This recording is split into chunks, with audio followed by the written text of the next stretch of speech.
Hello everyone, welcome to episode 9 of Tekken 6. In the last episode, we ran into Kazuya's minions of the G Corporation, we played around with the Nancy robot by destroying everything, in case that's actually one of the best things that ever happened to me in the scenario campaign mode in Tekken 6. We completed Anna's level on foot by annihilating G Corp's last line of defense. Sort of. And I show you a picture of Lee's alter ego, Violet. We're not done with the G Corporation just yet. In this episode, we really have to take on G Corp's last line of defense, plus the head honcho of that conglomerate, Kazuya Mishima.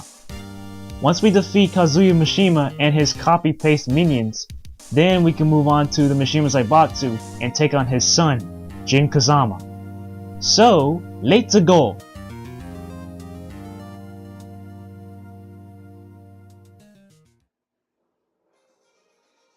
Alright, this is where things get serious. Let's enter the G Corporation Millennium Tower heliport.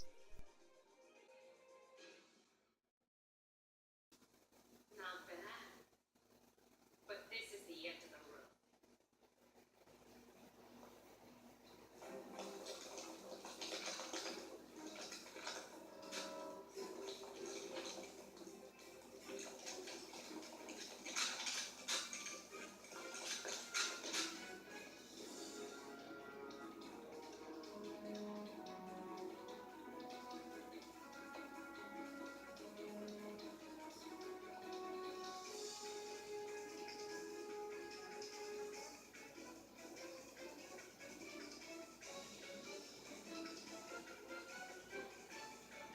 Time to tidy up.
I'm surrounded by incompetents. And don't get me started on you two. I'm not playing games with you! Prepare yourself! You ask for it. The Millennium Tower heliport is the last line of defense from the G Corporation. Although you need to KO Anna in this area, there are tons of G Corp soldiers and the Jack robots that will approach you from the sky and from the edges of the building. This area is a fight for survival, or as I would say, a multi-man battleground. Whichever enemy you want to tackle first is up to you. The area doesn't even have any brutal enemies, so this level should be a bit easy for you. Remember what I told you about bringing your custom items that increase your health gauge? If you don't bring them, you won't be able to survive through longer levels. We all need to come prepared for enormous battles like this one. All you have to do is try to survive until Kazuya comes. There will be more enemies and you have to KO all of them before you take on Kazuya, which will make things easier for you.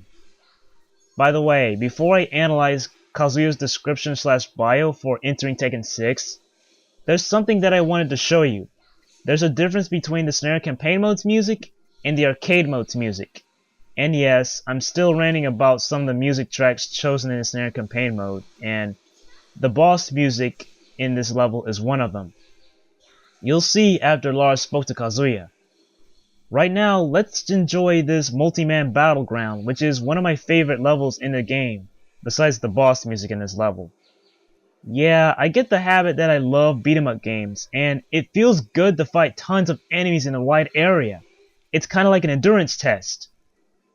I might have something different when it comes to fighting games or beat-em-up games like this, but I do enjoy endurance tests. You know, like try to survive and fighting enemies and stuff.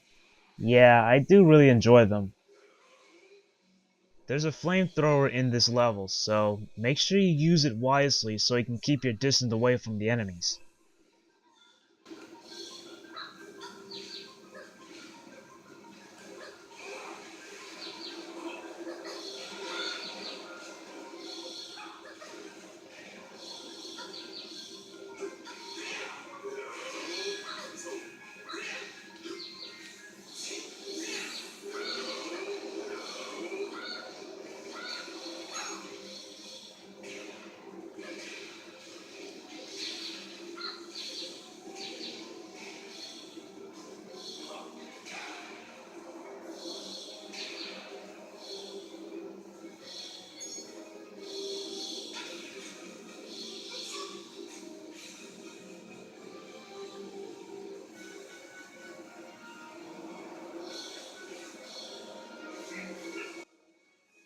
Kazuya Mishima, the man who will save the world, huh? Yes, the world chose me. Either way, it ends here.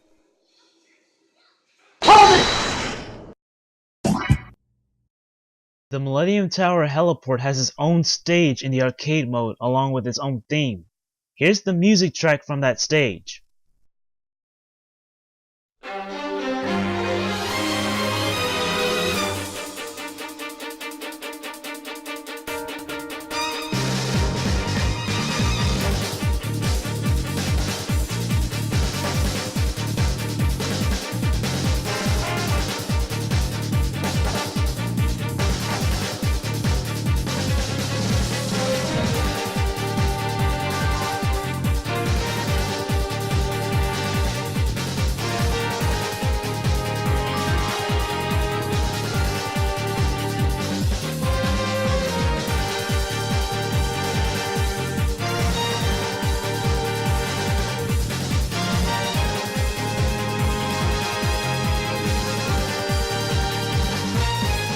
Pretty epic, right?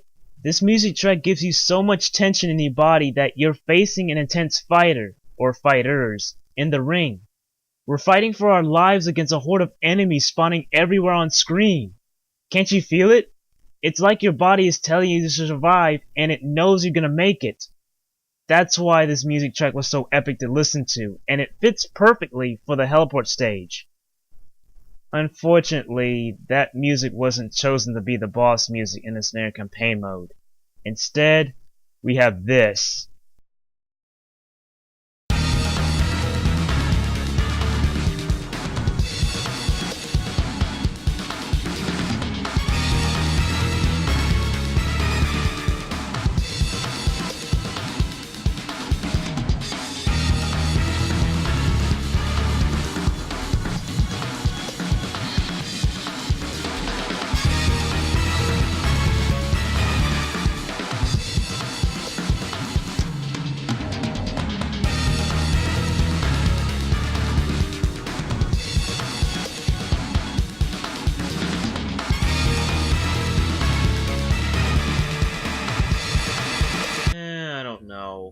If you like that music track, that's fine, but for me, the music track doesn't really fit the boss's theme because we're a little bit closer to the end of the main story, and I don't like it when I get annoyed for listening to terrible music in boss fights.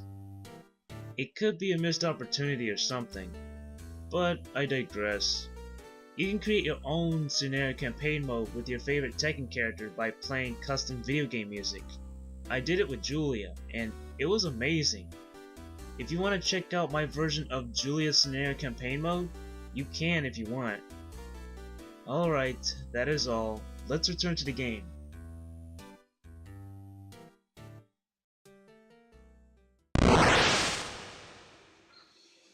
Alright, this is Kazuya Mishima, the head honcho of the G Corporation. He used to be the main protagonist in the very first Tekken game, but then the devil gene just took over his body and now he became the demonic devastator as he is right now. He'll destroy anything that he sees in the tournament. He's really threatening though. So now let's analyze his description / bio. He's from Japan, and his fighting style is the Mishima style fighting karate. After he had killed the G Corporation officials who betrayed him, Kazuya Mishima succeeded in taking control of the corporation from behind the scenes. In the meantime, the world was quickly slipping into chaos due to the activities of the Mishima Zaibatsu, led by Jin Kazama. Kazuya could never accept a world controlled by anyone but himself, and he set out to use the military power of the G Corporation to suppress the Mishima Zaibatsu. At this point, the G Corporation was praised by the nations of the world for its heroic actions. When the G Corporation's public influence had become great enough, Kazuya used it to announce a hefty bounty for anyone who could capture Jin alive. In reply, the Mishima Zaibatsu announced the King of Iron Fist Tournament 6. This was just as Kazuya had predicted, and it put a satisfied smile on his face.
Kazuya Mishima located. While biologically Lars' half-brother, they do not share any similar traits. Kazuya is clearly cruel and manipulative. We failed in apprehending Kazuya and lost Mr. Togu as well. Lars' shaken fist and quickened heart rate were indication that I should not interfere.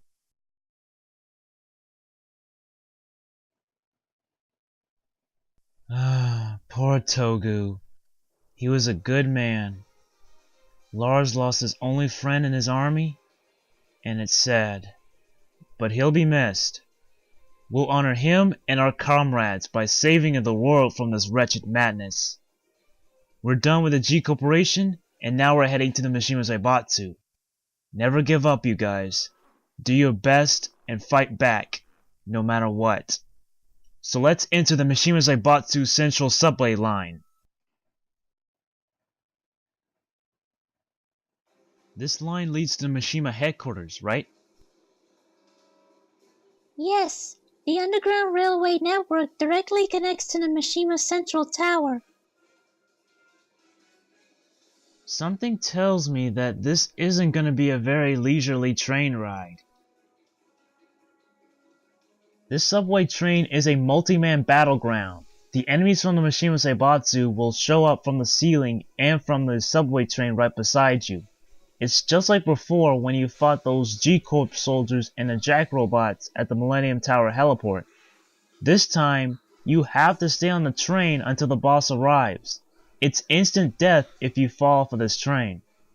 Did you see those big pipes above you when the train passes through them? If so, just try to avoid using moves that'll send you into the air when you attack. If you run into those big pipes from the ceiling while the train is moving, you'll take damage. However, you can launch your foes in the air and the pipes from the ceiling will damage them. The boxes that fall from the ceiling will also damage you, but they drop some items for you to use, like those machine guns on the ground, in case a horde of enemies surround you. Use them wisely though. You might need to save your ammo for the boss, because you can push her off the train and call it a win. All you have to do is to wait until the boss gets here and knock her off this train. In the meantime, just try to survive and don't get yourself knocked off from this train. Alisa might hover off this train as well, so keep an eye on her while she helps you fight these enemies.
I never thought they'd send you after us.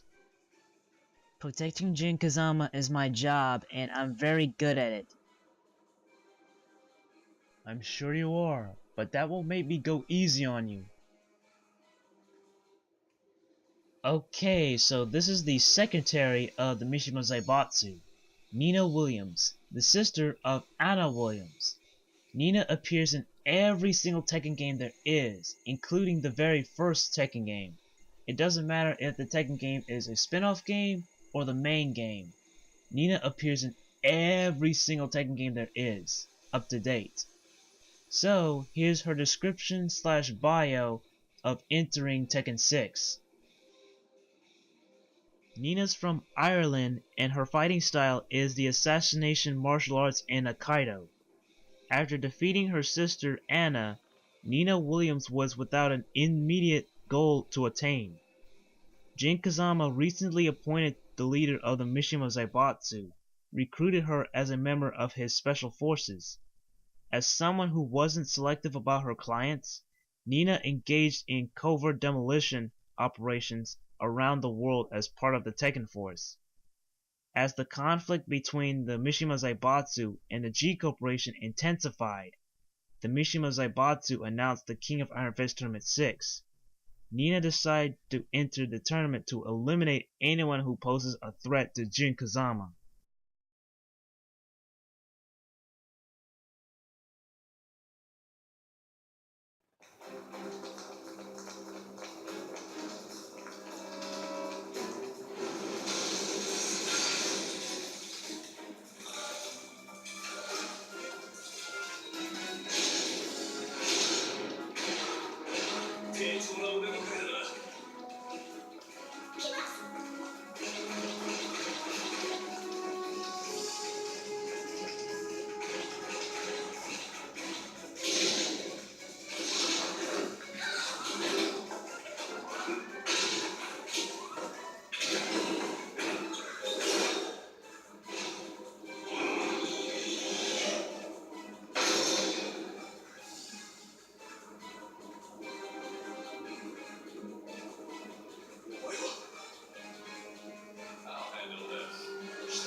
Utilizing the Mishima Zaibatsu underground train system, we headed to our next destination, the Mishima Zaibatsu Central Tower.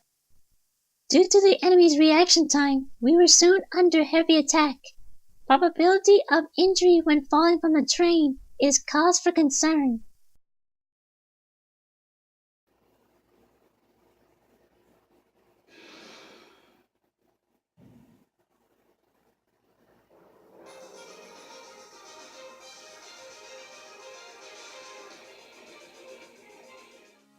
And that concludes episode 9 of Tekken 6. I hope you enjoy those cutscenes in the scenario campaign mode. I know I did. Lars finally recovers his memory, and now he has his purpose: to stop the Mishima Zaibatsu and Jin Kazama so he can save the world and avenge his fallen comrades as the surviving leader of his army of the Tekken force. That is why Lars fights for his existence. In the next episode, we're finally going to confront Jin Kazama in the Mishima Zaibatsu. Thanks to Kazuya's minions for slowing us down, we couldn't meet him sooner. Alright, I'll see you guys later. What the heck, here's the full music track of the Millennium Tower Heliport in the arcade version of Tekken 6. Enjoy!